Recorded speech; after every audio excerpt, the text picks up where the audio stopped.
Hello and welcome to day one of the ASOR CHI Symposium, Cultural Heritage Initiatives in Africa Today. My name is Darren Ashby, and I am the Cultural Heritage Programs Manager at ASOR.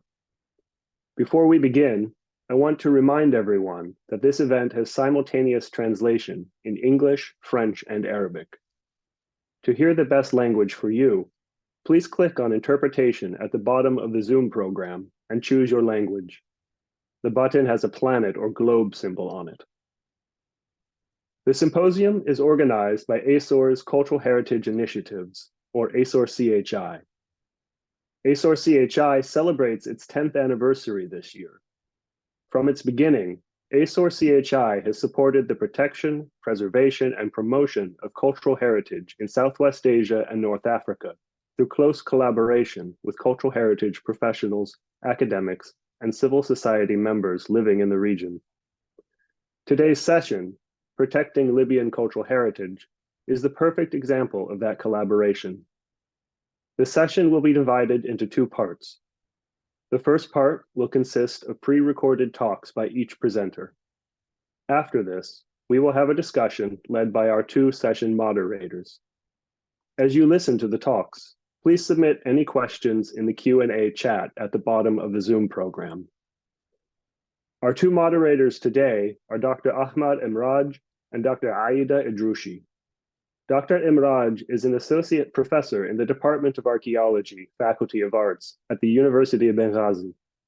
He holds a BA and an MA in archaeology from the University of Benghazi, and in 2014, he completed a PhD at the School of Archaeology and Ancient History at the University of Leicester in the United Kingdom.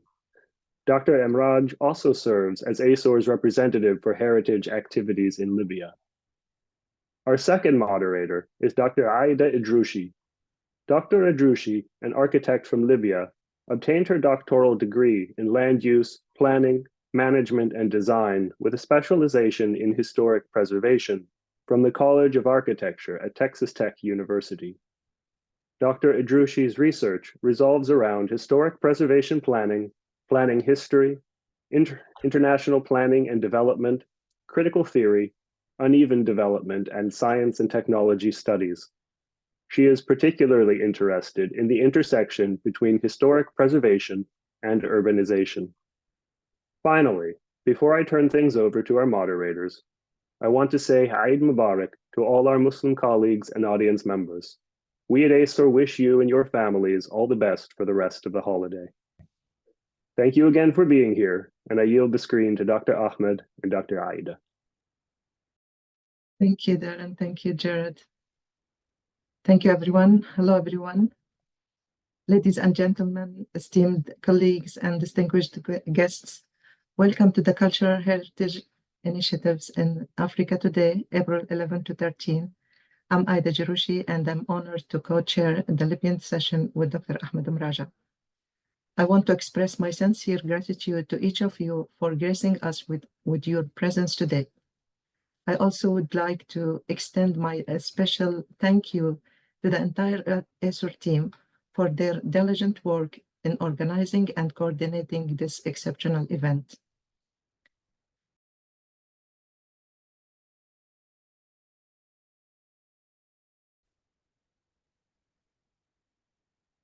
I'm grateful to Andy Vaughn and Darren Ashby for the invitation to speak in the Symposium on Cultural Heritage in Northern Africa.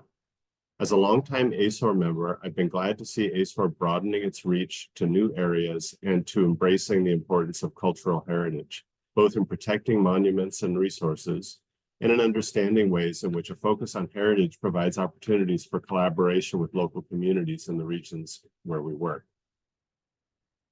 I'm speaking today as an archaeologist who designed a traditional research project that started in 2013. I cringe now to say that it was essentially colonial. My projects in Sudan have moved toward collaborative community engagement and cultural heritage protection since then. The sites where I'm working are both part of a UNESCO World Heritage Area, so the stakes are high. I'm hoping that this brief presentation might encourage more archaeologists to engage local communities in conversations around heritage and heritage protection. I also want to illustrate how our collaborative approach has had unexpected benefits during a crisis. That is the civil war in Sudan that started in April 2023 and continues today. Our project began at El-Kuru in northern Sudan, sometimes a gathering place for local leaders like this Darfur Peace Conference in 2013, but better known internationally as the location of a royal pyramid cemetery of ancient Kush. My initial plan was to look for remains of a royal city that could have been expected to be near the pyramids, and whose existence was suggested in the unpublished notebooks of an excavator at the site nearly a century earlier, George Reisner. I'm not focusing today on our excavation results, but I'll just say in passing that although we relocated and documented 4 out of 5 of these structures, there was no royal city to be found. Arguably, the most important results of our work have come from our community engagement. While we were digging, we also started discussions about heritage with a presentation to the men of the village. Yes, it was just the men. We've struggled with reaching women in the community, but that's a subject for a whole different talk. After my Sudanese colleague Mahmoud Suleiman and I finished talking about our archaeological research questions, the community members posed questions they had, which were quite different from our own. They were concerned not so much about the objects that had been taken from the site, but about the bones of the kings. Where were they? Since the tombs had all been looted in antiquity, I said that the bones of the kings had not survived as far as we know. They also wanted to know if I thought that ancient Kushites had darker or lighter skin tone than people living in the village today. That was definitely not my own research question, as I told them. But since they traced their own heritage as Muslims to the Arabian Peninsula, they preferred to think that the ancient Kushites would have been darker. This is to say that even though we had not designed our project around local interests, there were very definite local interests in history and heritage. They just differed from our own. The following year, we began more intensive heritage discussions with the community. It turned out that there was interest, but very little knowledge about the pyramids in their backyard. In fact, the most direct interaction that community members had with the site was to leave offerings to local spirits known as the Daughters of the Holy Man, or Banat al-Sheikh in Arabic. Offerings were left outside one of the ancient queen's tombs that preserved painted decoration, the tomb of Queen Kalhata. So there was interest in learning more and also in having more interaction with visitors to the site, both Sudanese and international visitors. The normal mode of visiting, which many of us have likely participated in somewhere or other, has been to visit the site and ignore the fact that there are people living right nearby. It can be alienating for people on all sides, but people in the community were interested in working to overcome this barrier. My time today is too short to discuss all the steps that led from those conversations to our joint plan to develop what we now call the Community Heritage Center of El-Kuru. But let me highlight a few of them. One step was to encourage village residents to represent their own lives and community, which we encouraged through a series of photo contests. With photos viewed in a slideshow one evening and winning photographers interviewed about their photos, so their voice would also appear in the Heritage Center in presenting the images to visitors. Another step has been the development of educational materials and programs for local school children. This includes a book for middle school children that discusses the question of how we remember and preserve the past. It's entitled Leaving Our Mark, and it follows 2 youngsters from El-Kuru as they think about ancient graffiti and whether they can and should write their own names on the monuments. We were also able, even after the outbreak of the Civil War, to invite school children to the Community Heritage Center for educational opportunities with educational materials that we had developed. One unanticipated result of all this collaborative work is the Sudanese curator of the center, a young man from El-Kuru named Anwar Mahjoub, has now been admitted to an MA program here at the University of Michigan. The community-engaged approach to heritage continues to be rewarding in our team's work at the nearby site of Jebel Barkal. We received a grant from the Ambassador's Firm for Cultural Preservation that supported community-engaged conservation of the temple area of the site, starting with one of the smaller structures in 2023, and you see that on the right of your screen. The project is designed so that each position on the team is jointly held by a Sudanese and an international team member to equalize benefits, enhance opportunities, and improve project outcomes. For conservation, my colleagues Suzanne Davis and Muntasir Abbas worked together to direct on-site conservation, while another team led by Tuhami Abul Ghasim and Rebecca Bradshaw has directed community engagement. As a part of this grant, we've contributed to a multi-year project to encircle the site with concrete bollards, very expensive undertaking. We've also begun another multi-year project to screen huge piles of back dirt from George Reisner's excavations in order ultimately to be able to remove them from the site. It turns out these piles of back dirt are quite rich in small finds, including to the great interest of our local workmen, gold foil that once was covered royal statues that were placed in the temple.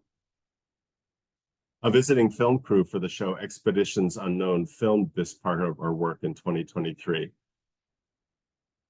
Our main local Sudanese partner in this work has been Sami Al-Amin, who you see pictured on the right. He's the interim director for Jebel Barkal.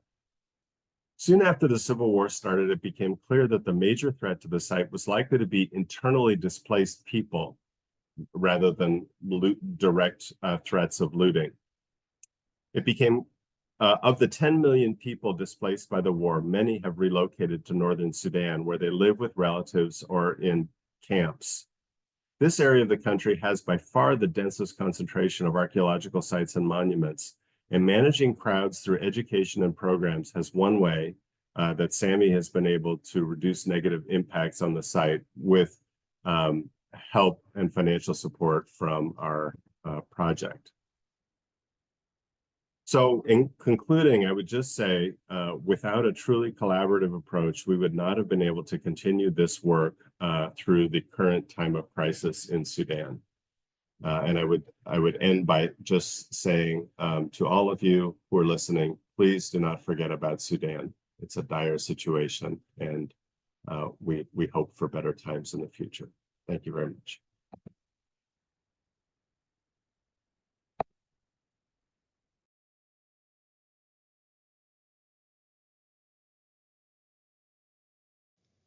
Hello, everyone. I am Muftah Alhddad, a professor of archaeology and ancient history, Faculty of Arts at Zaytuna University, Tarhuna, Libya. I am going to talk to you today about this topic, a practical approach to the protection of cultural heritage sites against anthropogenic activity in Libya, the Wadi Major as a case study. Threats to cultural heritage sites, increasing risks. In recent decades, the threat to cultural heritage sites in Libya has dangerously increased due to modern activities and development. Archaeological sites are rapidly damaged, emphasizing the need for urgent actions. Study objective. This study aims to outline the major risks facing archaeological sites in the southern Zlita region of northwestern Libya. It will focus on acquiring activity and land reclamation risks, utilizing remote sensing technology, GIS, and field survey to assess and monitor the area and to document these risks. Location of the study area. The Wadi Major is located approximately 20 kilometers south of the city of Zlitan and 42 kilometers southeast of Lipsis Magna. The valley is about 54 kilometers in length and flows in the northern direction into the sea just east of Zlitan city. The basin occupies an area of about 725 square kilometers, which is dominated by many long tributaries, especially on the western side of the main wadi course. Most of these tributaries are over 14 kilometers long. Since ancient time, the wadi major seems to have been as important in terms of economy and settlement as the neighboring basin of the Wadi Taraglad came to the west. Archaeologically, both of them have long been known to be dense with different types of ancient occupation and settlement. For example, the Wadi Major and Ashawaya map sheets on this slice, revealing a large number of ancient settlements marked as Roman ruins or ruins. Remote monitoring and documentation of archaeological sites in Wadi Major area. Recently, the Wadi Major faced severe risks from anthropogenic activities such as acquiring land reclamation for agricultural purpose and other forms of occupation. These activities pose a significant threat to the cultural heritage of this region. The remote monitoring and tracking of changes in the Wadi Major is based on satellite imagery data available via the Google Earth Engine platform, such as Landsat, with imagery starting in 1985 and Sentinel-2 starting in 2016. Digitizing and assessing threats. Data processing, data analysis, and risk assessment were based on these steps implemented in QGIS environment as follows. First, creating multi-ring buffers for each risk area. A buffer ring was set at every 5 meters within a radius of 500 meters. A total of 100 rings around each risk area. Second, converting vector data to raster data. Vector data layers converted to raster data in order to gain geometric measurements with a pixel size of 5 meters. A gray color raster layer was produced where pixels of dark color indicate the closest distance and the bright color for the farthest distance to the risk area.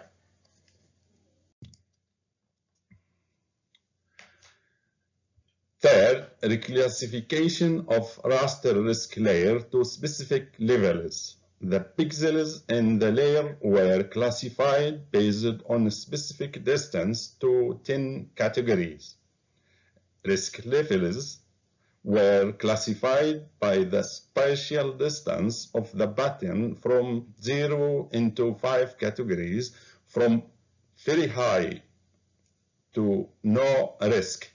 So from very high risk to no risk, represented on a color scale from red to green.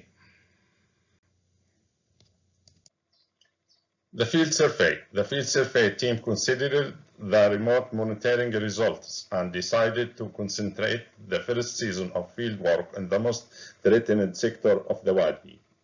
The plan for this phase of the field survey was based on the urgent necessity of surveying the sector, which was indicated by the remote monitoring process as being the most vulnerable. The field survey has provided information unavailable from satellite imagery monitoring, such as chronological evidence, state of preservation of sites, and recording of archaeological features which are not visible via remote sensing. Moreover, this method will allow us to integrate remote sensing analysis with data collected in the field and facilitate constant monitoring and recording. Mapping threats on archaeological sites of the survey area. The results of the field investigation showed that this activity is the dominant threat to archaeological sites in this area. I mean clearance of the land for quarrying and agricultural purposes. Agricultural activity here relies on land reclamation done by bulldozer in order to expand farmland beyond that of the traditional Wadi farm area. For this reason, threats from land reclamation, bulldozing, and quarrying are at the top of the threats to archaeological sites in the surface sector. Here, the GIS analysis considering site location showed that 60% of the surveyed sites are situated within 500 meters of quarry activity. The most important result is that 16% of these archaeological sites were already completely or partly erased by bulldozer, and 8% of these sites were located within 70 meters of quarry activity. That means they are under or within very high and high risk categories. Predicting future threats. The prediction model is based on the hypothesis of an expansion of quarrying area. Here the buffer zone above is doubled, with the 5 meters buffer ring set as a radius of 1,000 meters instead of 500 meters, creating a total of 200 rings around each quarrying area. After digitizing, reclassifying, and analyzing the predictive model data in QGIS program, Ejroushi created. The predictive model shows an increase in a number of sites that classified within very high threat rate.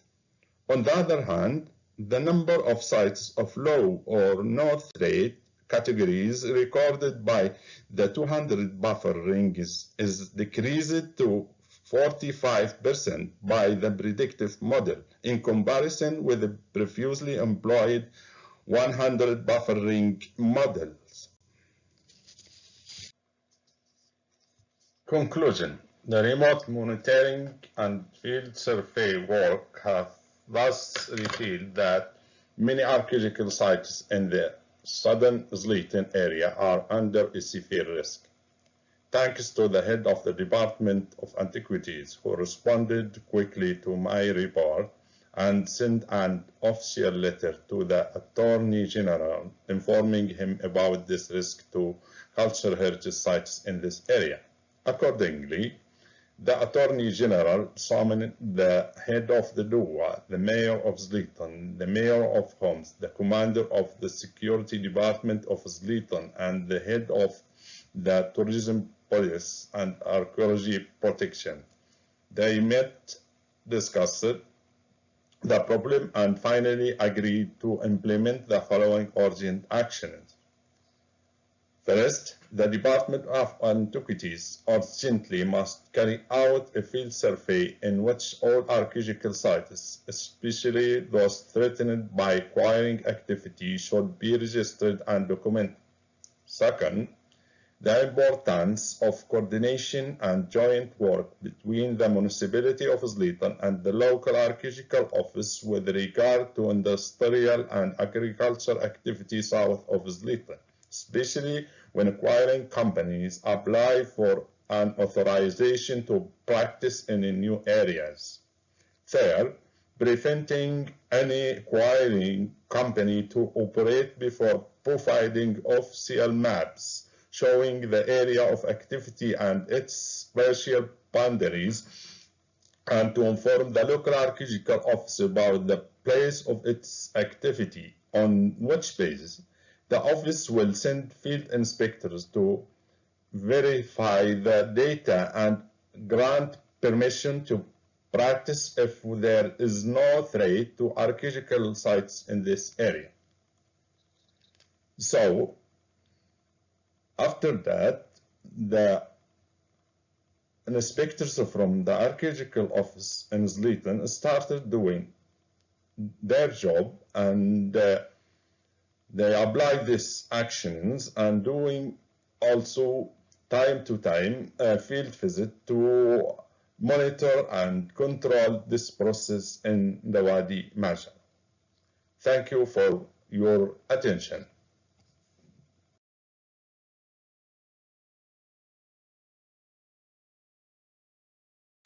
In this short presentation, I'm going to give a brief talk about my research on ancient olive oil presses and oil production in Cyrenaica, northeast Libya, during the Roman and late antique periods. The primary goal of my fieldwork was to collect data relevant to the issue of olive oil production in Cyrenaica during the Roman period. Particular attention was paid to the locations of archaeological significance associated with olive oil and wine installations, and recording the dimensions of different pressing elements. An additional goal was to collect data that might provide initial information about the topology and functions of the Cyrenaican sites in which the pressing elements were found. The dataset was based on a random reconnaissance of the widely distributed visible remains scattered across the area from Benghazi, which extended to the east as far as Ras Al Tin, 50 kilometers east of Derna. The north-south axis stretches from the coast to the limits of the pre-desert area to the maximum depth of around 80 kilometers. Types of Cyrenaican pressing elements. Almost all the installations were discovered by survey and not during archaeological excavations, which makes it difficult to date them and define their chronological development. These presses, therefore, are in a broad sense assumed to date from the mid to late Roman periods. Millstones. Altogether, a total of 120 millstones were recorded in over 100 visited sites. These millstones fall into two main groups, the cylindrical and slightly convex. Mill mortars. During the survey, over 160 mill mortars were recorded across some 100 sites. Four main types of mill mortars were identified in Cyrenaica, with many subvariants of each type. In general, the flat surface crushing basin, Mulla Olaria.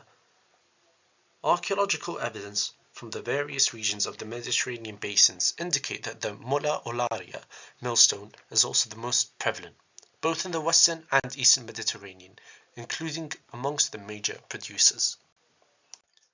Uprights. A total of 143 different upright artifacts were investigated. The uprights recorded during the survey have been classified into three types. A very few uprights also had two beam sockets. Press beds. A topology of the 9 types of press bed found during the survey was identified. These were varied in form from built up or rocks cut box-like pressing areas to circular grooves carved into a monolithic slab or made of a pavement of opus signinum, which was more likely connected to wine production. Counterweight blocks. There are 7 main types of counterweights, which show different distribution patterns. Type 1 was the most common and most widely distributed. In Cyrenaica, windlass types of press was predominant throughout, and only one exceptional instance is recorded of a press adapted with an indirect screw mechanism. The pressures found in Cyrenaica presses were mostly generated by the use of a windlass mounted on a parallel piped counterweight block, type 1, which broadly belongs to the Simana weight type. This counterweight block was distinct in its position as it was placed on a line with the pressing beam. The most notable characteristic of the presses found in Cyrenaica so far is that they rarely used screw technology, whether for direct screw or lever and screw presses. Capacity of Cyrenaican presses. The careful measurement of Cyrenaican press elements has allowed me to propose tentative estimates of the production capacity of Cyrenaican olive oil presses. The capacity has been estimated by the extrapolation from the height above the press floor of wall niches of holes in uprights, the diameters of press beds, and the pressing season periods, and ranges from about 4,500 to 6,750 kilograms of oil over 90 days of pressing work in a good year. If the idea that Cyrenaican presses can process 2 loads per day could be hypothetically accepted, then the maximum annual capacity could reach 12,000 kilograms of oil. By contrast, a comparative study by Mattingly has suggested that the maximum capacity of presses in Tripolitania was higher in terms of pressing facilities and production capacity, which could process up to 18,000 kilograms of oil. In the meantime, the output of presses in Provence in southeast France and the Tripolitania pre-desert region were much lower than that in Cyrenaica. For the total annual olive oil output in peak years, that may have reached somewhere between 2,000 to 5,000 kilograms. Combined with the capacity of the 300 discovered olive oil presses, assuming they function simultaneously, it is possible that they could process around 3.5 to 3.6 million liters of olive oil during the annual pressing season. This would have been enough to supply around 150,000 people with oil each year. Available survey data suggests that the region's population stood about 350,000. Therefore, the output of the Cyrenaican oil presses calculated here is tentative, and it is perhaps too early to judge how important these industries were to the economic life of the province. Site topology. On the basis of the extent of the sites within the surveyed area, it is possible to define the 5 main types of settlements apart from major towns. Open farms seem to be the most attested topology, followed by fortified farms. Out of the 42 sites, about 40% present evident remains of fortifications within different types of settlements. 6 small towns, 5 nucleated villages, 31 fortified farms, 8 large, 23 small. A total of 10 rock-cut press sites have been recorded in the surveyed area. This type was confined to the Jebel region. Generally, industrial evidence related to the olive oil and wine production is relatively lacking in Cyrenaican urban context. This apparent scarcity should not be seen as a defined characteristic of urban centers per se. It can be explained in the main to the traditional stress of archaeological missions on monumental architecture and glaring neglect of mundane evidence, particularly evidence related to industrial activities. Local amphorae. With references to the examination of local amphorae manufacturing, the results indicate that Cyrenaican amphorae were mostly oriented towards the interregional market. Today, a total of 26 kilns have been discovered in the region, distributed between 9 coastal cities. There is no quantitative study to suggest any significant degree of trade, but the regional distribution of mid-Roman Amphora 8 suggests that the region enjoyed a good level of growth. The survival of the rural sites in Cyrenaica was presumably dependent on short-distance trade. Kilns were only identified along the coast. Data collected suggests that Cyrenaica produced enough olive oil to satisfy its own needs, probably from the 2nd century AD. There is no conclusive literary and archaeological evidence that it exported regular surpluses, though some suggestive hints. Overall, it can be said that Cyrenaica produced to some extent its own transporting vessels. The presence and distribution of mid-Roman A amphora type may have been related to the olive oil trade.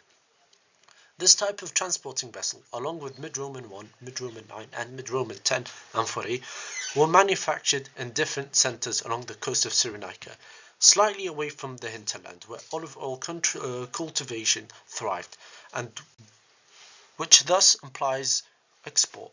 It is possible to reuse the imported amphorae and re-export them, at least on the local level. Additionally, the possibility that oil and wine was distributed locally and even exported in perishable containers cannot be ruled out, thus escaping detection. General conclusion. Several scholars have argued that Cyrenaica suffered extensively from the Jewish revolt in 115 to 117 AD, and much more substantial damage from the major earthquake of 365 AD. Consequently, the region has experienced significant economic decline and seems to have not enjoyed any subsequent revival of its fortune. Wilson has argued this point quite strongly. The traditional picture of a declining economy is strongly echoed in earlier studies. However, it principally stems from the virtual absence of any archaeological evidence. It is widely believed that a number of the farmers in the Tripolitanian pre-desert region were indigenous Libyans, Romanized to a certain degree, and not merely settlers from outside the region. Mattingly argues that if the local tribes did not actually eliminate the Gesser communities, apparently the two sides might have reached an agreement that allowed for a symbiotic relationship due to the power vacuum that later developed into the assimilation of the pre-desert area into a confederation. It is plausible that similar pattern of events applied in Cyrenaica. This notion was refuted by Goodchild, although he suggested elsewhere that a number of the fortified farms were perhaps constructed and occupied by allied tribes, such as the Makai. Symposium, who is known as an inscription from Drachanat to have had a military as well as civic responsibilities, was likely a chief of a docile Libyan tribe that had recently moved into the region.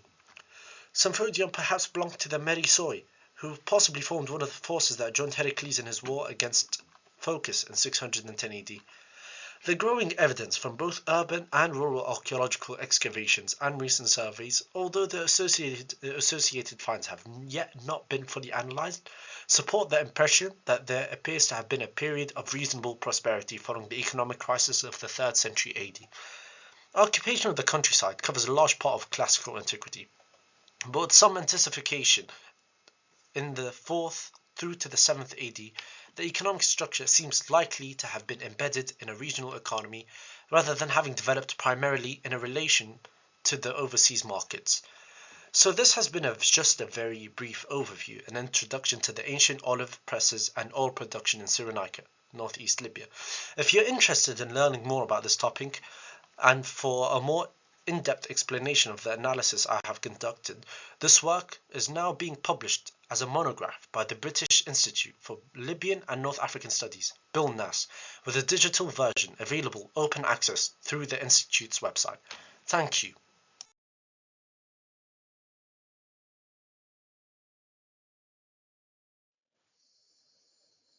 Hello everyone, my name is Aida Ejroushi and I will be presenting my paper entitled Documenting Continuation and Transforming Tripoli's Historic Center, Changing Belkhair Neighborhood. The historic center of Tripoli stands as a testament to the city's vibrant past.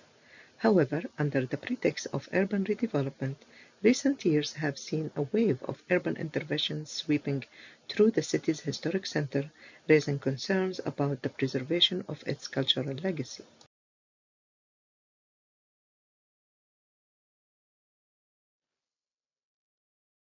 This study builds upon a previous research, a PhD dissertation concerning the transformation of Tripoli's historic center during the 1970s redevelopment projects, which led to disfiguring three of its main landmarks: the Main Square, Red Castle Tunnel, and historic waterfront. Specifically, this study documents the urban interventions occurred in 2022 within Belkhair neighborhood and led to changing its urban form and disfiguring its long-lasting connection with Omar Mukhtar Street. Through this investigation, the study also seeks to provide insight into the challenges facing preserving Tripoli's urban cultural legacy, and it advocates for a more balanced approach to urban development, one that prioritizes heritage preservation. According to Ejroushi 2020, Tripoli's historic center is consisted of two historic urban fabrics: the ancient walled city that was established in the 7th century before Christ, and the Italian appendage that was shaped during the Italian colonial period, 1911 to 1943. Belkhair neighborhood is located at the heart of Tripoli's historic center and has lasted as one of Tripoli's famous residential neighborhoods. Its triangular shape occupies a huge area bounded by Omar Mukhtar Street, Al-Wadi Street, and Jamal Abdel Nasser Street. Several historic maps of Tripoli of 1920s and 1930s indicate the presence of Belkhair neighborhood, which demonstrates its long history as a non-residential area and part of the city's visual memory. After the colonial withdrawal, Belkhair became a well-known residential neighborhood where numerous of Libyan families resided. It is characterized by its low-rise and courtyard houses that are recognized by their unique details and building materials, including floor tiles, wall ceramics, and attractive facades. However, like the rest of the city's historic center buildings, Belkhair's buildings lacked any restoration efforts throughout many decades. For long decades, the buildings lining Omar Mukhtar Street acted as a barrier between the street and Belkhair residential neighborhood, thereby enhancing the privacy of the latter. The primary access to Belkhair was via Al-Bayda Street, which faces Al-Rashid Street.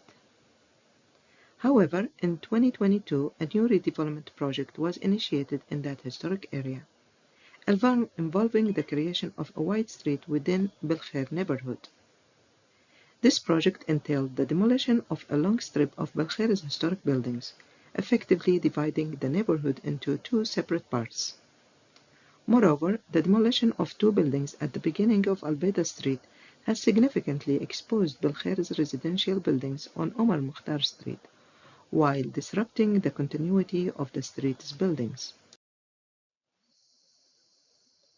This study argues that demolishing a substantial portion of Belkhair neighborhood and disfiguring the continuity of Omar Mukhtar Street's buildings reflect a noticeable neglect of the Libyan Preservation Law No. 3 of 1995, which underscores the importance of safeguarding the country's urban cultural heritage.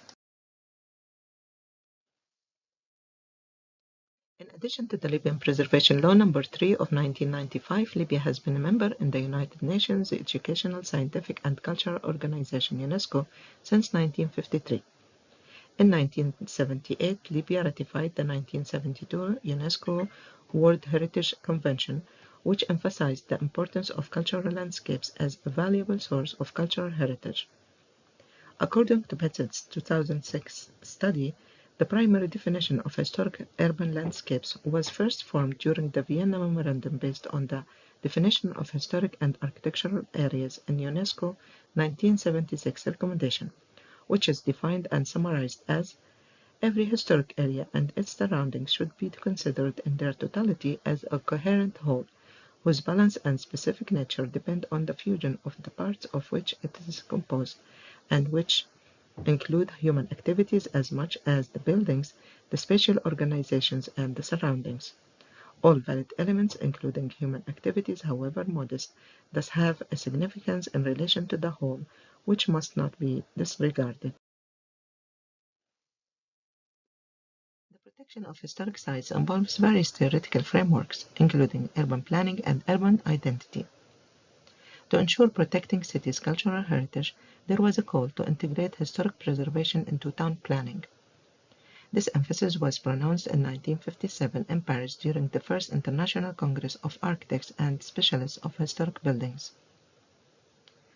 Protecting cities' cultural legacy also enhances their distinctive urban identities, which are meaningful entities to develop the spatial interrelations and to endorse a relationship between the socio-environmental values and the essence of the space.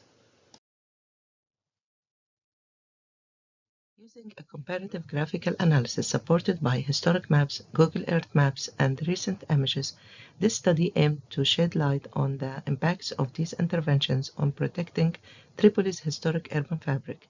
It also examined the influences of these interventions in relation to the Libyan Preservation Law No. 3 of 1995.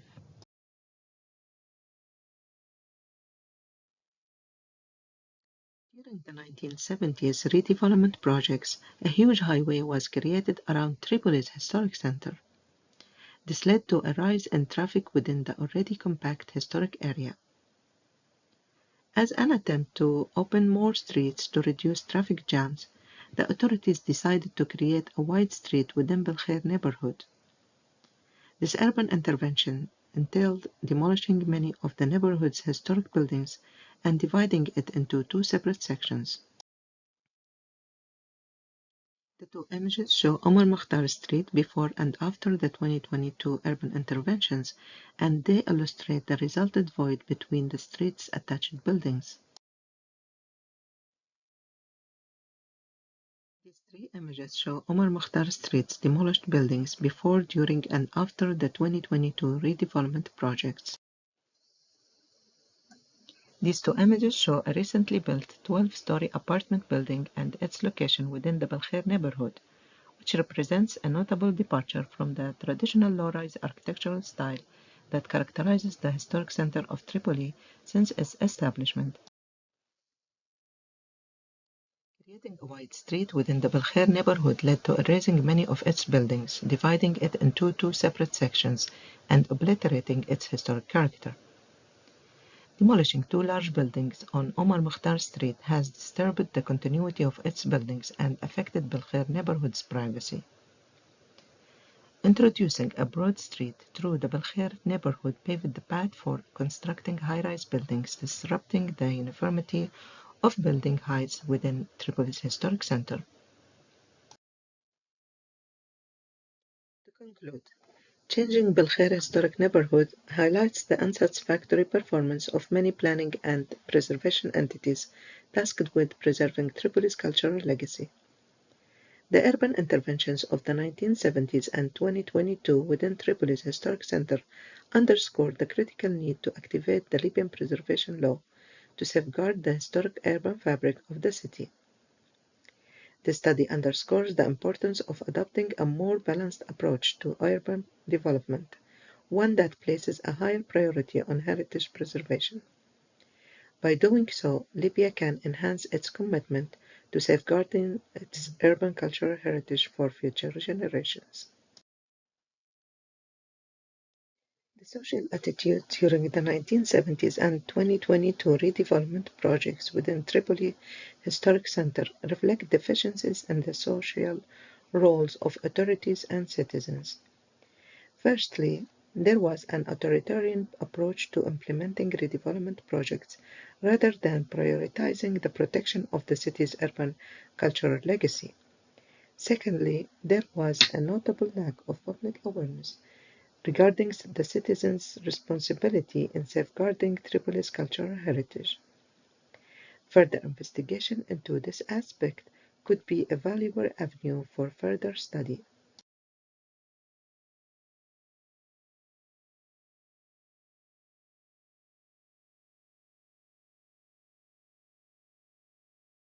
So today we will speak about the Libyan archaeological museums and what happened to these museums during war, peace, and also how to protect them.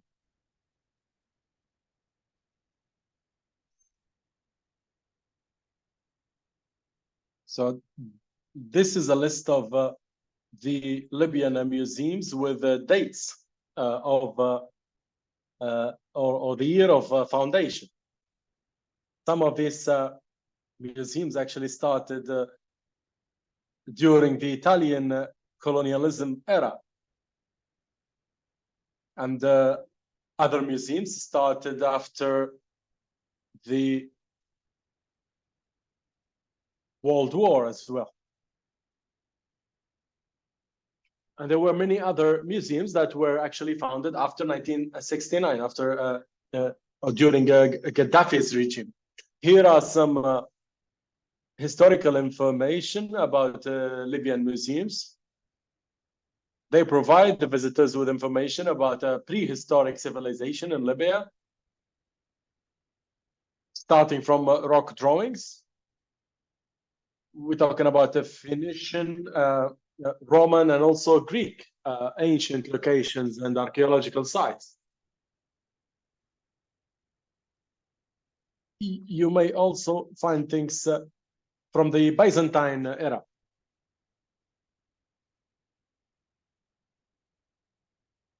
Also some Islamic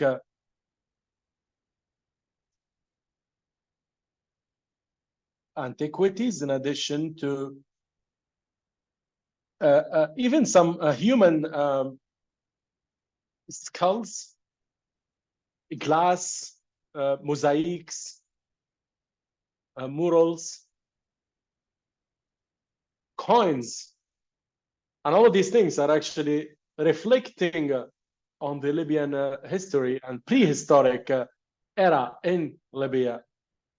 So the negative impact of World War II on Libyan archaeological museums, especially when Italy joined the Axis countries. And as you know, the eastern locations mainly were actually a part of the war, unfortunately. Serena is a city that was actually impacted negatively by the World War. In Syrian 1940s, Shahat city nowadays, is actually affected greatly or damaged. Here are some statues. These are lost actually from Syrin Museum. Syrin nowadays is called the Shahat. It's the name of the city now. Many heads were actually cut and smuggled out of Libya, or basically stolen from Al-Marj, Susa, and Shahat museums. After February 2011 revolution, there was also a negative impact on the Libyan archaeological museums, especially when we talk about the preparations that were not really taken into consideration by Libyan archaeological authority or archaeology authority at that time. They didn't really take care of the situation. Some Greek pottery looted from Susa Museum in May 2011, unfortunately, because there was not enough security. In Sirte. Sirte is actually quite unique because it had different situations, 2011, and then ISIS actually controlled Sirte.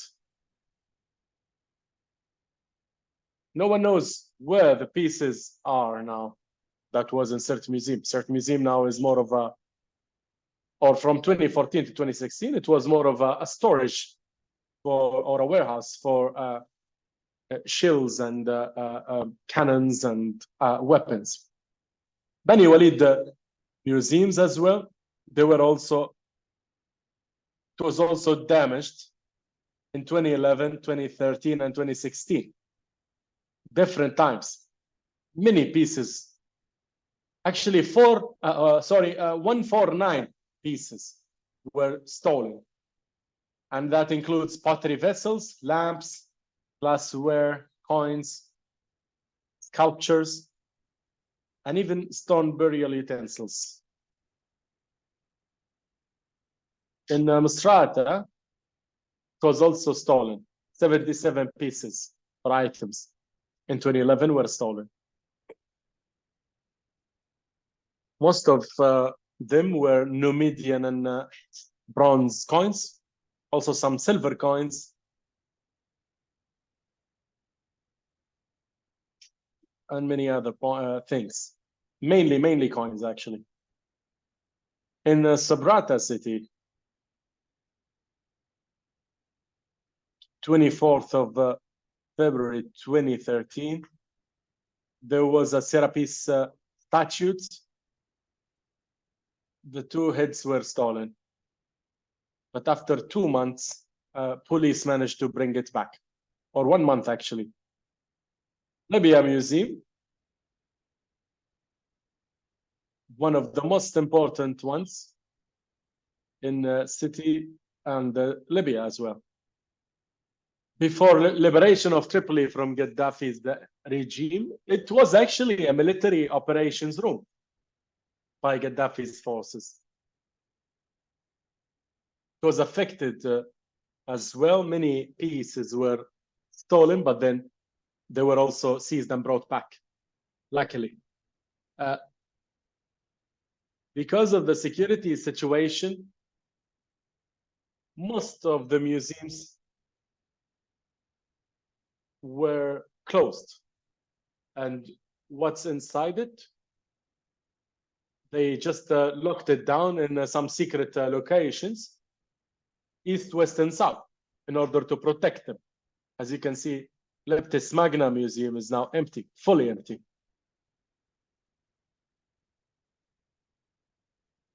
Even before 2011, actually, the Libyan museums always faced problems and struggles. They were not really equally distributed geographic-wise. If you look at Benghazi, they don't have any museums, and that doesn't make sense. It's the second biggest city. Also, if you look at the south, there is only one museum for the whole southern region. One of the problems for the museums is that they were actually installed, if we may say, into inadequate buildings. These buildings were actually from the Ottoman Empire or Italian colonialism era. And they were actually built for other reasons, other purposes. They were not designed to be a museum in the first place. So if you look at some of them, they were actually a church maybe, or a post office, or even a warehouse. So that is a big problem. That's why these locations are inadequate for museums. The struggle is real in this topic. If we may talk about the suffering of Libyan museums from inappropriate display of their collections, that's also true. Because you can't even see the lighting that is reflecting on these items properly. There's zero communication between the items and the visitors. The items are not even protected enough or protected well.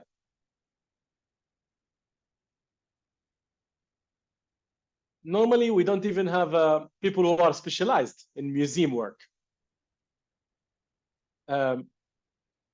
We don't have labs. We don't have a way to make sure that these items will be always safe. We need to build museums because most of these in Libya, actually, they have plenty of negative angles and negative impacts. Also, they have zero educational and awareness missions and activities. And also, there is no societal or community engagement roles for the museums. They should actually play a role in educating everyone, especially the young generations. Museums are closed, as mentioned. We have a small, if we may call it an exhibition, actually. It's not really a museum, in Tokra and also in Talmitha, small towns in the east of the country. We're all waiting for the reopening of the National Museum in Tripoli. In order to be able to make the Libyan museums look good and look presentable, to showcase the Libyan heritage and history and culture, looking into this file, which is very important, we need to have a committee that is specialized, that is taken into consideration all the technical aspects, taking or conducting training, being specialized in certain topics, and then to take care of this file and make these resources accessible to all Libyans and also visitors from other countries. Thank you.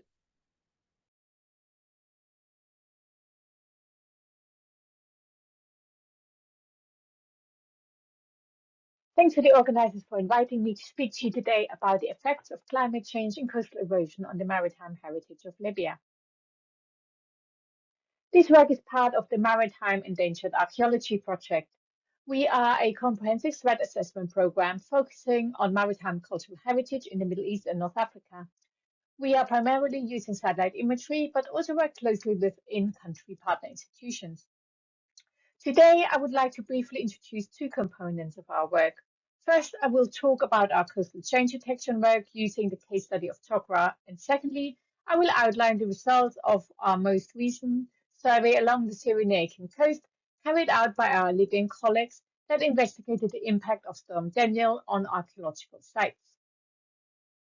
Climate change predictions suggest future sea level rise in the MENA region, which will enhance coastal erosion, and it likely will increase the frequency of storm-driven flooding. Furthermore, severe storms such as Storm Daniel are on the rise, which can cause an increase of coastal erosion and flooding. In Cyrenaica, we know that the area had suffered from erosion for quite a long time. If you go back to some of the 19th century accounts, they mention coastal erosion, and it continues today. The region is particularly vulnerable because there has been subsidence due to tectonic shifts, which has brought many sites down close to the waterline. What we wanted to explore in a bit more detail is how fast this erosion is happening and which sites or parts of sites are actually threatened. So let's have a look at our coastal change detection work carried out by my colleague Kieran Wesley. For this, we use satellite imagery, Google Earth Engine, and the ArcGIS plugin for the Digital Shoreline Analysis System, or DSAS for short. Using this, we can investigate past changes, but we can also check forward in time how fast they may change in the future and potentially pick out the most vulnerable areas. For this type of analysis, we typically use two types of satellite imagery, Landsat and Maxar, as well as aerial photographs that we can get hold of. For this short presentation, we will only focus on the results of the high-resolution imagery. At this point, it is important to stress that this work is done in collaboration with our Libyan partners from the Cyrenaica Coastal Survey team that went and surveyed the sites in our study area and checked the validity of our findings. So let's focus in on Tokra. We had very high resolution imagery from the last decade, from 2009 onwards, and we also had historically classified hexagon imagery. There is a lot to pick up on here, but I will just quickly skip through a couple of key results. On the top graph, you can see the rate of shoreline change. Red indicates retreat and blue indicates shoreline advance. Overlaying the satellite image are color-coded transects where each of those measurements were calculated. So red indicates retreat, blue indicates advance, and yellow indicates that it is stable or that it is not entirely sure about the accuracy of the data. So the top row shows the shoreline change since the 1970s using all images. The middle row shows the recent last decade of shoreline change, and the bottom row shows the historic trend before the last decade. Looking at this, you can start to see patterns of change. If you compare the middle to the bottom row, you can see accelerated rates of change.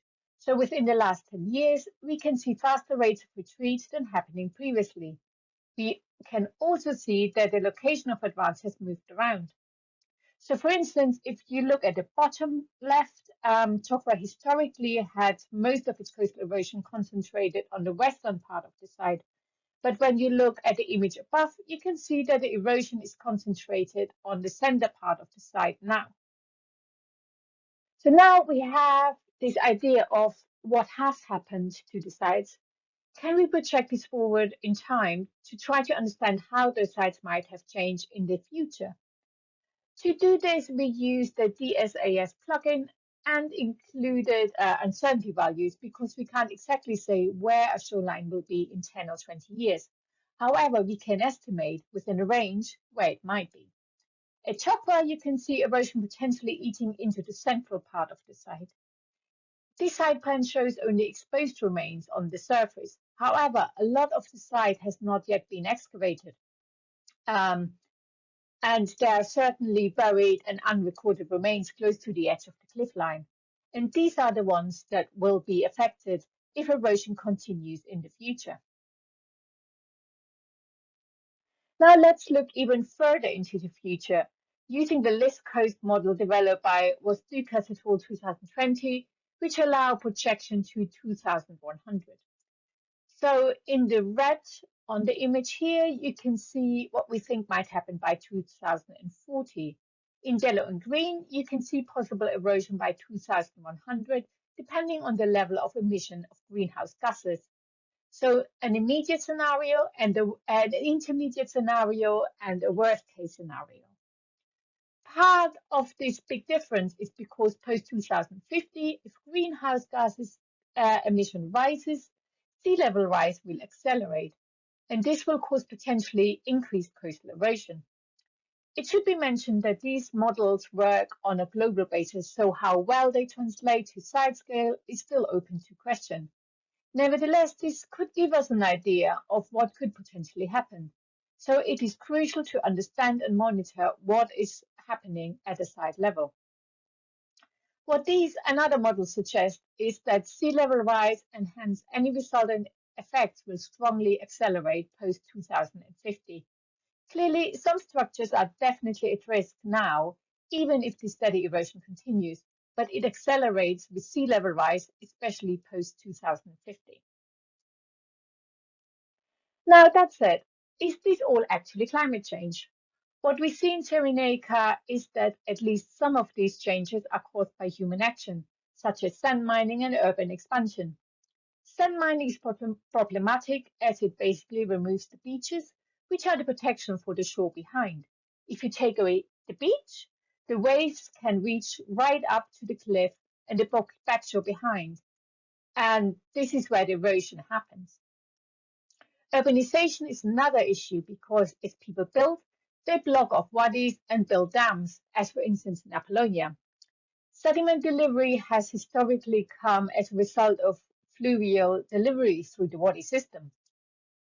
The construction of roads in urban areas can completely block off wadis, which reduces sediment supply to the coast, causing coastal retreat.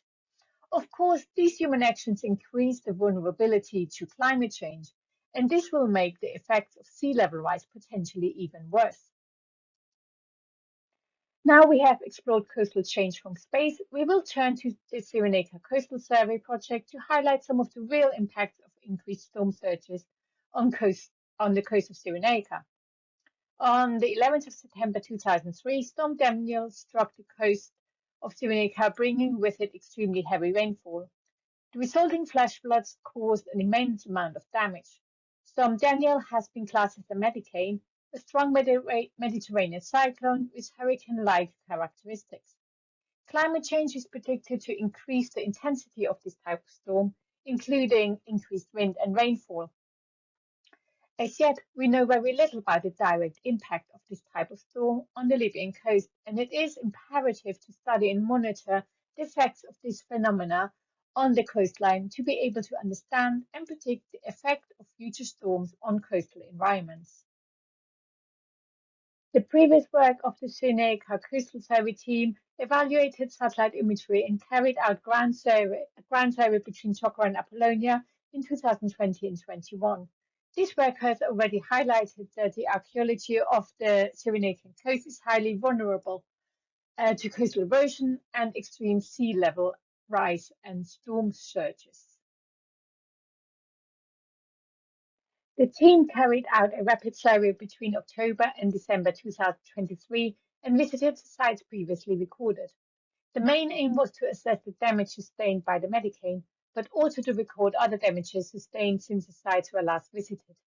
74% of the 106 sites were not affected, while 26% did sustain some damage. The most extensive damage was caused by runoff water that gushed through the wadi channels and eroded away elements of sites. This is visible on the image here in the Wadi Makinis. Coastal erosion was the second most noticed cause for concern, but the team has also noted an increase in looting, where pits have been dug, and some bulldozing to create new roads. I will now just give you some quick examples of the type and extent of damage sustained during the storm. So here at a site just west of Ptolemais, you can clearly see the erosion of soil along the shore. The collapsed sections revealing archaeological materials such as walls and foundations. At the site just west of Ptolemais, parts of the remains of this building that is located right at the cliff edge has collapsed further.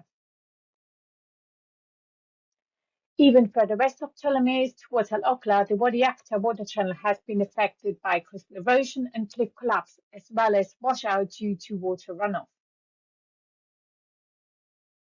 Just one last example here. Some of the stones of the Roman period bridge at the Wadi Tiwana southeast of Ptolemais have been swept away by the water runoff.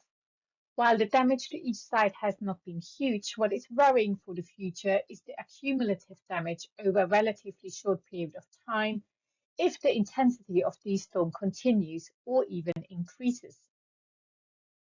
What the storm has also done is revealing some archaeological features that were previously covered. such as a watertight floor in a wadi east of Tokra, a well west of Apollonia, a kiln close to a wadi near Ficus, and a substantial wall east of Ficus. So hopefully we've been giving you an impression of the kind of work we are doing in collaboration with our Libyan partners, and highlighted a range of tools to explore possible climate change impacts. The coast is complex. Loads of natural and human factors interact to produce changes at different scales. So not all sites will be affected by climate change in the same way and at the same time. Also, as I've shown here, while we focus on climate change, we cannot neglect the other environmental impacts of human activity. This is an interlinked system. Ultimately, if archaeologists want to deal with this, we need to engage and integrate with coastal science, monitoring and management. Events like Storm Daniel are, sadly and worryingly, only the beginning, if our climate continues to increase in temperature. While the damage to many of the smaller sites was not extensive, what is worrying is that if these severe climate events hit more frequently, the accumulative impact means that these sites will be more heavily damaged or disappear in a relatively short amount of time. Therefore, intense and detailed recording programs are highly important. We cannot save all the sites, but we can record what is left now to preserve our knowledge about them for future generations. Thank you very much for your attention.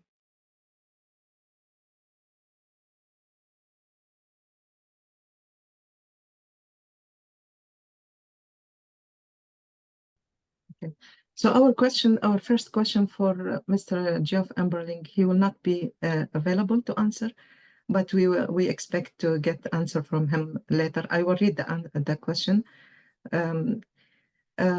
Can you provide us with some additional insight into the day-to-day functionality of the period position model of the AFCP project? What has been working well with this organizational structure?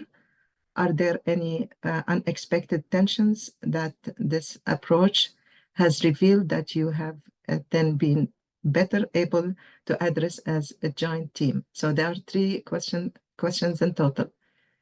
These are for Mr. Emberling. Do you want me to continue, Dr. Ahmed? So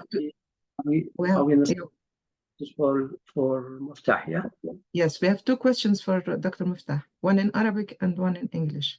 Yeah, so the one from Will Reynolds, it is very encouraging. He's just some comments and a question at the end. He says that it is very encouraging to hear that local authorities in Zliten have asked quarries to provide more detailed information about the geographical boundaries of their activities to better protect nearby archaeological sites. Since this survey and risk assessments was completed, do you see signs of quarry owners changing their practices for better, let's say, offering more protection for archaeological sites? So this is the first question for Muftah. I think it's let's listen to Muftah to answer this question first, and then we'll move to the second one to Muftah as well. Thank you. Dr. Muftah, the question. Hello. Yes. Thank you, Ahmed and Aida, for this. Actually,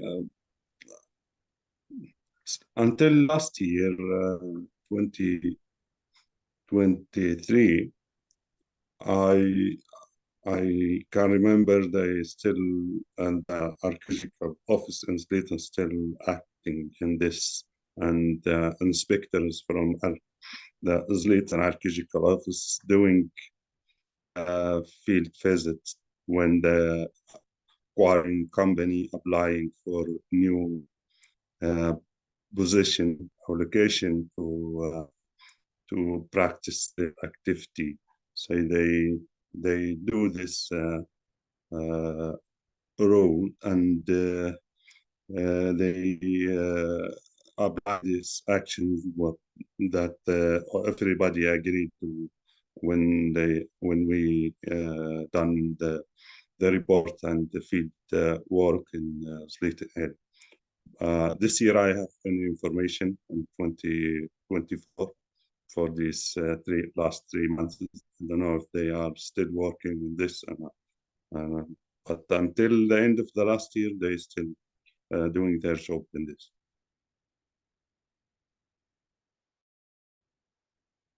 Okay, thank you, Muftah. So I can't see any other question for Muftah, Aida, by the way. So it's the second one. The other one in Arabic is for Dr. Buzaian. But the second speaker was the third speaker was. Can you remind me? Were you? Yeah. Were you? Was you? Geoff Muftah. Ahmed Buzaian. Yeah. And Aida, go ahead with the questions for Ahmed.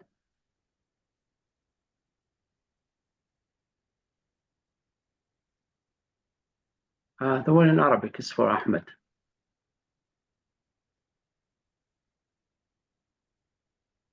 Okay, I'll read it. So it's from Abdulmola Tayyib, or Bezas Fattah Tayyib. He's using his brother's Zoom. So it's he says that. So I'll read it in Arabic because it's in Arabic already.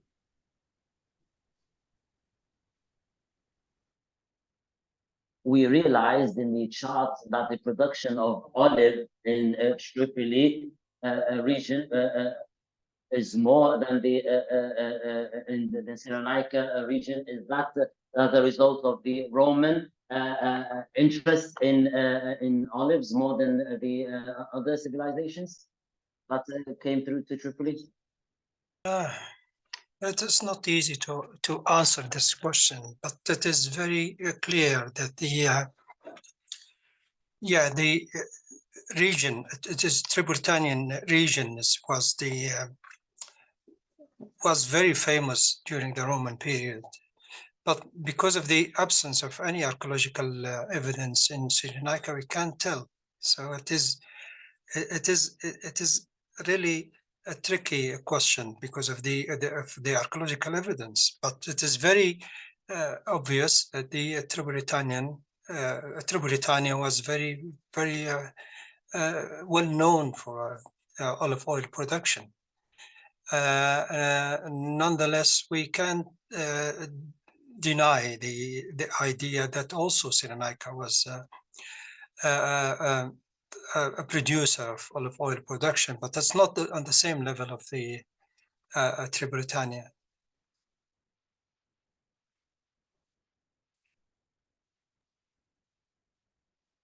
Thank you, Ahmed. So just to remind people that they can ask questions on the Q&A in any language you like. You can just send your questions and we'll read them out. So the other question is to Dr. Aida from Reynolds as well. Can you give us a summary of public perception and public debate, if any, prior to, during, and following the creation of the new road in the Belkhair neighborhood and the building of the new 12-story apartments buildings? Can you tell us if there is any debate happened or something? Yeah.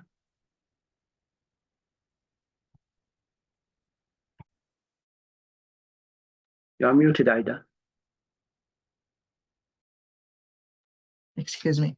So we are talking about periods of time, because 1970s redevelopment projects occurred during the previous regime, Gaddafi regime, and now in 2022, the Belkhair neighborhood and other redevelopment projects within that area are happening and occurring also by, I don't want to say authoritarian decisions, but we can say lack of participatory planning, urban planning. Usually those areas are protected and preserved by laws and no one can change their shape or components, but authorities create the problem, specifically creating the highway around the historic center of Tripoli This, I think, and I view that this is the main problem because it increased the traffic on that area, and the authorities now try to find ways to just release that traffic jam. So the other thing is lack of awareness. I mean, I compared what the regulations say and how Libya is committed to the national and international laws, but on ground there is no implementation of these laws or regulations. Why? Because people lack knowledge or lack of public awareness about the importance of protecting historic areas. And so those decisions made by people who are not aware of the importance of doing so, and because this is the other reason, we don't have any single we don't have a single curriculum teaching historic preservation in Libyan universities from east, west, or south. So people don't know the importance of those areas and believe that they are all deteriorating and they have a lot of problems. They can just demolish them and replace them with new buildings. And the authorities side, because they have the power to do so, but also the citizens lack the awareness that these are related to their history, their city's history, their memories, and they must play their role in protecting them, or at least raise their voice somehow to convince the authorities to stop those interventions. So it's a complicated problem. That's why I mentioned at the end the social attitude. Social attitude has two parts. The authorities themselves, they are Libyan citizens, they love their country, but they are not aware of how to utilize or how to deal with these sites. And the citizens as well, some of them just feel that yes, this area are now more shiny and we have high-rise buildings. They look more modern or contemporary. But this is not the correct way to deal with our historic centers, and we lose a lot. Tripoli has a lot of its landmarks just demolished for no reason. I hope I answered your question well. Thank you. Thank you, Aida. So I suggest that you sit there and relax as the speaker because you have more questions. So I'll take the responsibility to read the questions for others. But now we can move to just to give you some rest and focus. Okay. No problem. And be ready for the other questions. So you have two more. So, but now let's move to for Julia. Following the survey after storm, this is from anonymous attendee. Following the survey after storm, Daniel, did the Sinaica Coastal Survey team identify any smaller projects that would benefit from stabilization and or repairal to at least provide some short, medium-term protection? Thank you, Ahmed. Yeah, that's something we are currently working on. So we've only recently evaluated the data.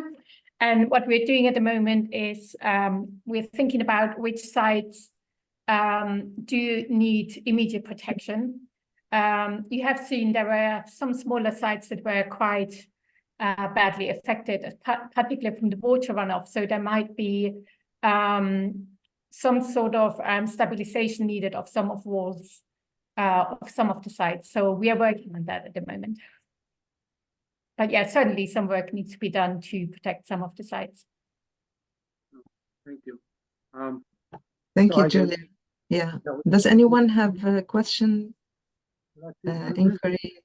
By the way, there's some more question for Ahmed Buzaian, if you like to read it out. Yeah, please. Yes. If you like, so I'm just trying to. Is there any question? السؤال للدكتورة عايدة، هل هناك حلول واقعية from عبد الحميد? But there's some more questions for others if you like to read them out, or shall I do this? Just yeah, go ahead. So we have a question for Khaled. let's go for Khaled now. You mentioned that some museums are beginning to succeed in hosting small outreach programs at a time when most museums remain closed. Can you provide some further examples of these efforts and also suggest how these efforts might be expanded further? Khaled?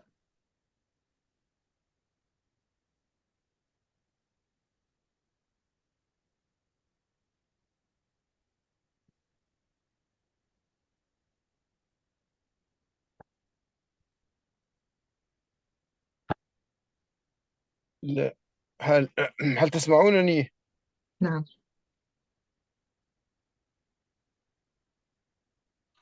أحمد هل تسمعني؟ Yes, sure.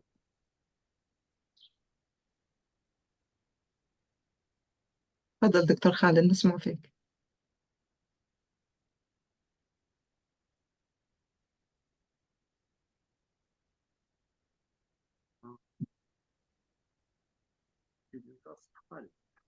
دكتور خالد. Khaled, can you hear us?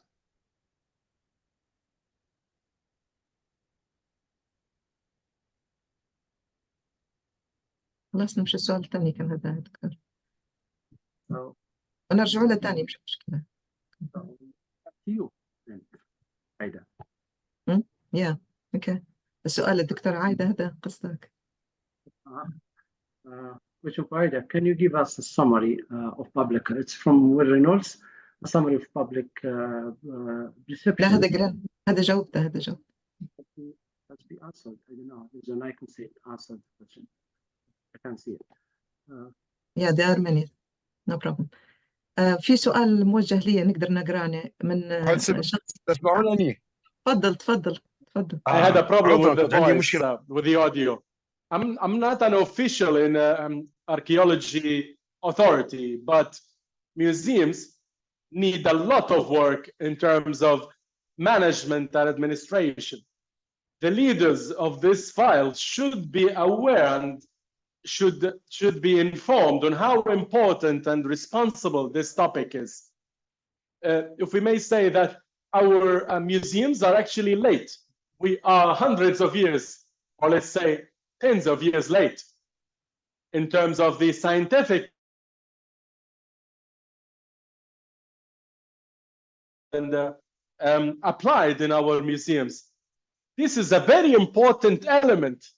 We need to make sure that the Libyan archaeological or archaeology authority have a plan. They should have a strategic plan, a long-term plan, a mid-term plan, in order to form and found new museums that are state-of-the-art, that are world-class level, where we can actually use it for education of our next generations and also to raise the level of tourism. This is important. Many people working in the field that are actually not exposed that much to this topic. The Libyan state should include museums in its approach, in its future vision for the country. We need to make sure that we have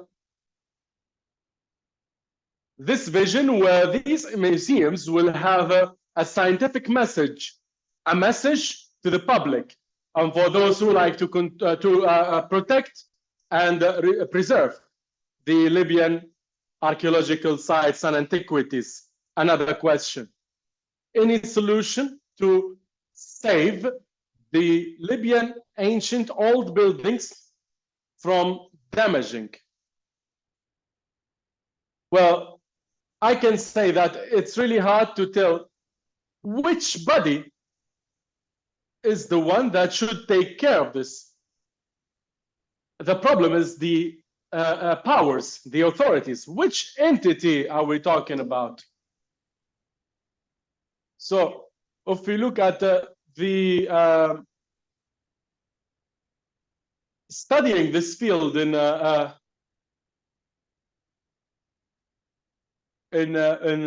US, for instance, many people are not really aware of the new trends, let's say, of this topic. This topic is not easy, but also it's not hard. It could easily be dealt with if we have, in 2 years max, we have a professional team that are specialized in these technical elements, and they can easily find a way to deal with all the components that are related to these buildings and these sites. Let's not say the competent authorities, because we don't have any competent authorities here. We need to work on the capacity building of the authorities in order to be able to deal with these cases. Another question, please? Yes? So we have one for Dr. Buzaian. And we have more for you, Aida, as well. So I know, that's right. From anonymous attendee.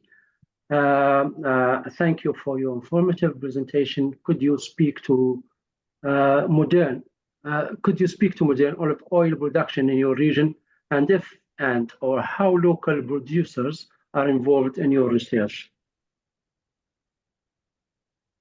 I see. 1 minute, 2 minutes. Yeah, it is in Cyrenaica as compared with Britannia, it's a very few olive oil presses. I mean, modern olive oil presses. So it's the majority are in Britannia, actually.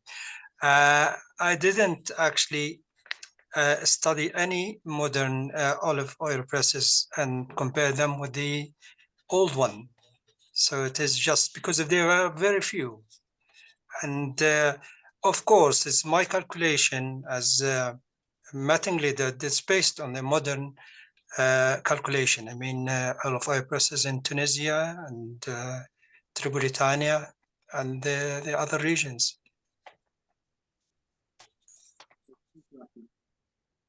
Thank you.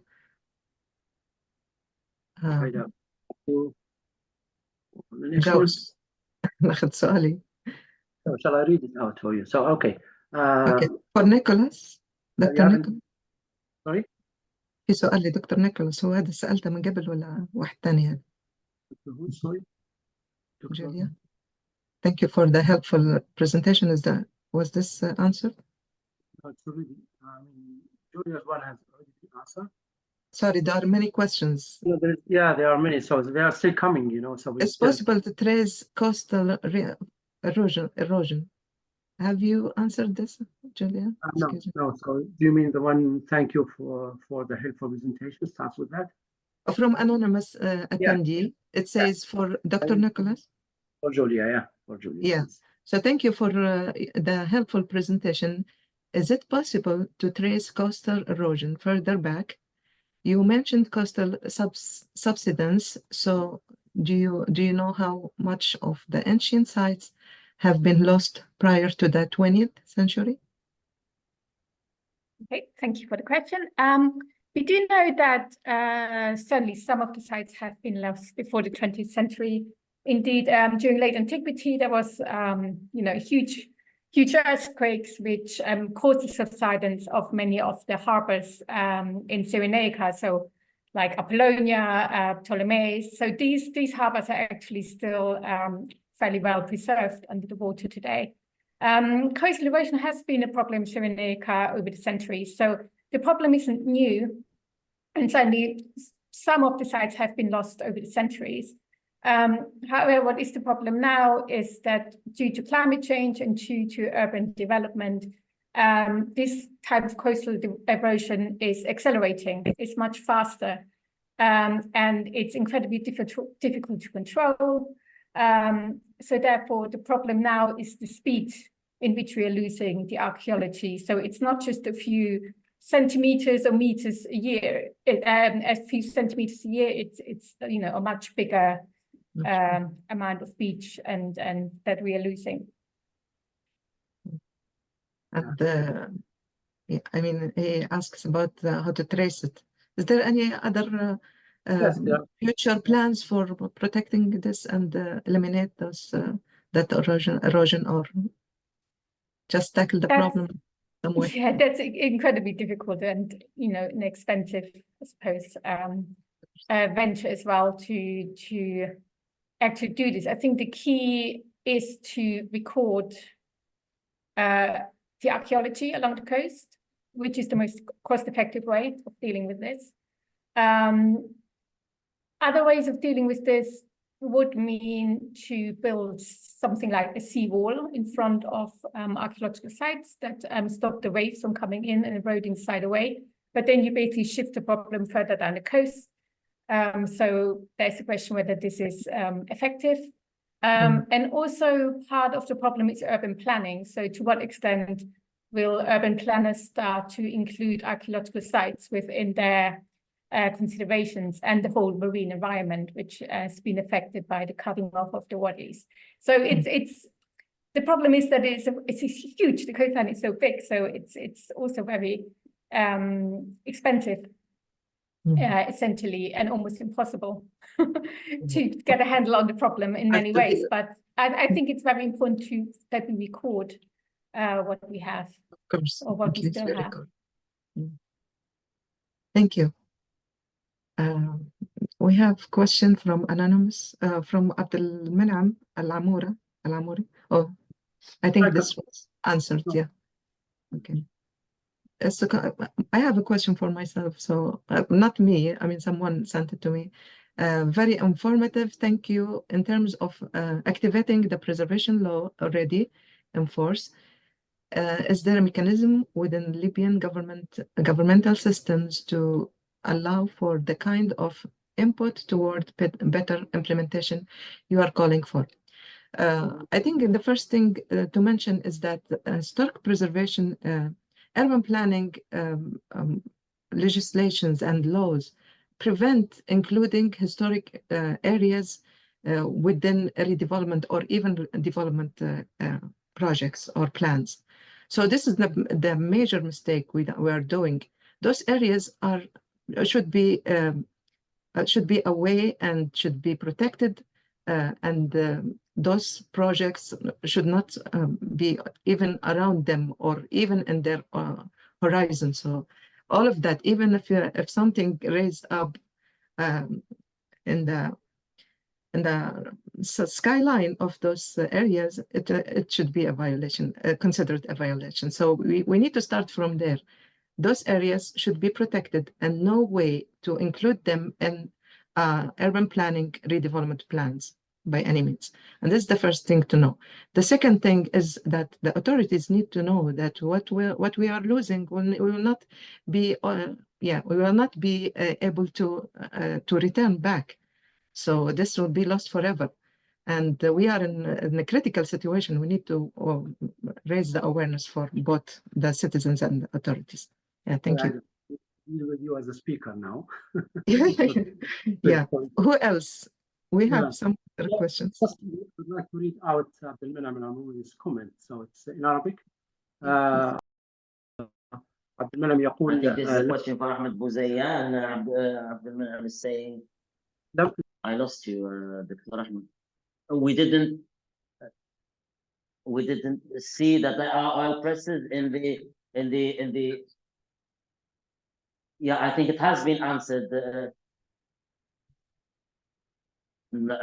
Okay, no, Ahmed.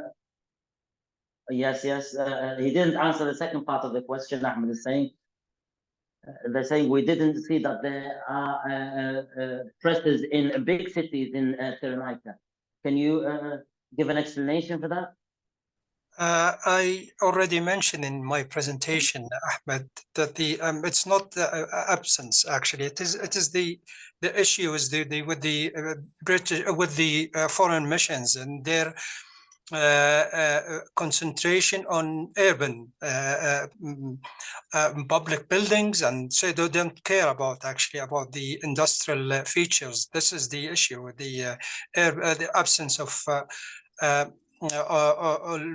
industrial elements or industrial installations in urban sites. Thank you, Ahmed. So if you like to read the one for Muftah. For Muftah, Dr. Muftah, for Dr. Alhddad. Yes. Yes. Thank you. Yeah, thank you for the fine explanation of your model. You focused on acquiring activities. Are there other types of intrusive activities, farming, building, etc., to which your model has been applied? And if so, what kind of results did that yield? Just to remind you that you have more questions, so short, please. Yeah. Okay. Thank you. Remotely, I started in 2018, remotely monitoring the Wadi Majid area. I mainly focused on the most dangerous threats, acquiring and land reclamation for agriculture purpose, because these are, and still I think until now, quite visible in the satellite imageries. So I could monitor the process from this resource, how this developed during the time since middle of 18th last century until recent, by using this resource. So when I went to the field to check the area with my colleagues from Libyan Archaeological Office to do a quick visit to see this on ground, I confirmed the results already got from remotely monitoring. So because we found the main threats is acquiring and land reclamation, clearance the surface of the land for acquiring, especially concentrated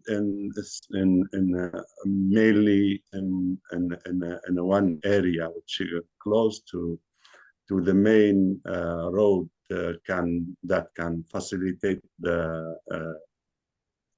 transition of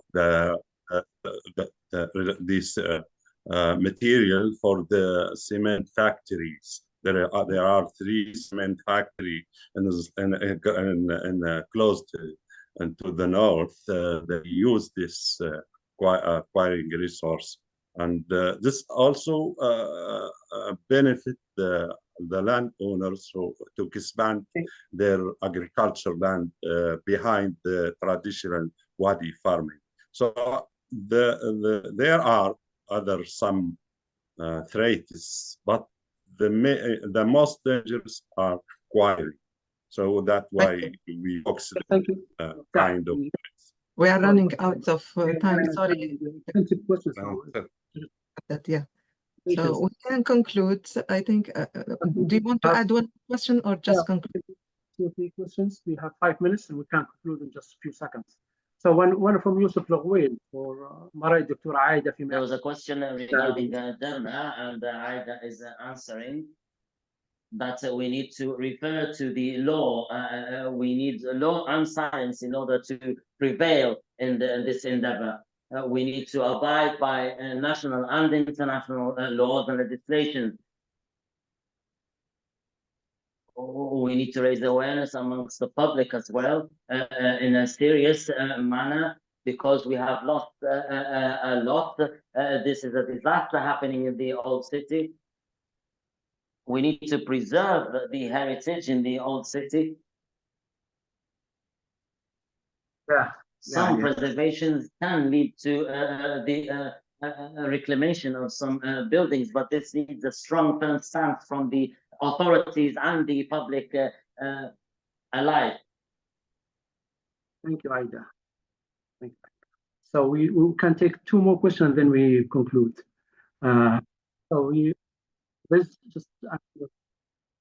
So yeah, we still have 4 minutes. So for Ahmed Buzaian, from عبد الحفيظ مسلاتي. سيدنا نشكركم على هذه المبادرة. سؤالنا للدكتور أحمد بوزيان: هل معاصر الزيتون في إقليم My بقعة question is to Ahmed Buzaian, are the oil presses in Cyrenaica? No, we have put this question beforehand, Dr. Ahmed. And this is regarding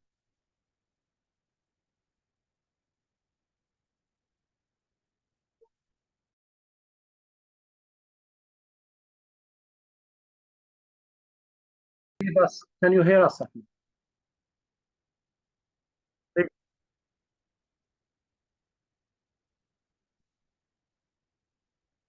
So can you hear me now?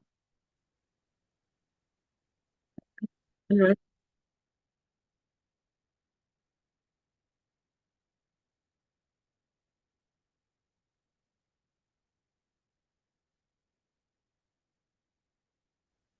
my question is to Dr. Ahmed Buzaian, are oil presses in Cyrenaica an indication of oil production and an indication of exporting it and how we can utilize it to boost our economy? Yes, yeah. We got some evidence, yeah, of local production, but it is so far we can say it is not for overseas marketing. It's for local consumption. Okay, thank you. Dr. Ahmed, do you want to? Yeah, there is one in French, so I'm sorry, I can't. Yeah, we can't. We couldn't understand it. So but it doesn't. Yeah, however, I think we are just 2 minutes, so we finished with that. There are plenty. You want to say something? Yeah, there are plenty of questions here. So sorry for those who we couldn't read your questions out, but we promise that we will copy them and send them to the speakers and get the answers and deliver them for free to you. I'm just saying thank you, Aida, for being very helpful. And thanks, ASOR, for giving us this opportunity to be here with you. And thank you for our speakers, for our attendees. Thank you, everyone. Thank you, Ahmed and ASOR, of course. So as we conclude this session, we extend our profound gratitude to each of you once again for your active participation and valuable contributions. Your presence has enriched our gathering, and we sincerely appreciate your engagement. We look forward to continuing this journey of intellectual exploration and discovery with you in the future. Thank you, and until we meet again. See you. Thank you. I would just like to echo Ahmed and Aida. Thank you, everyone, for attending. Thank you, speakers, for your wonderful presentations and the conversation afterwards. We have, if you would like to learn more, there is a link in the chat where you can sign up to receive further information. And we very strongly encourage you to join us again tomorrow and Saturday for additional talks and conversation on the Maghreb and on the Sahel. So I hope to see you there. Thank you. Thank you, Darren. Okay, bye.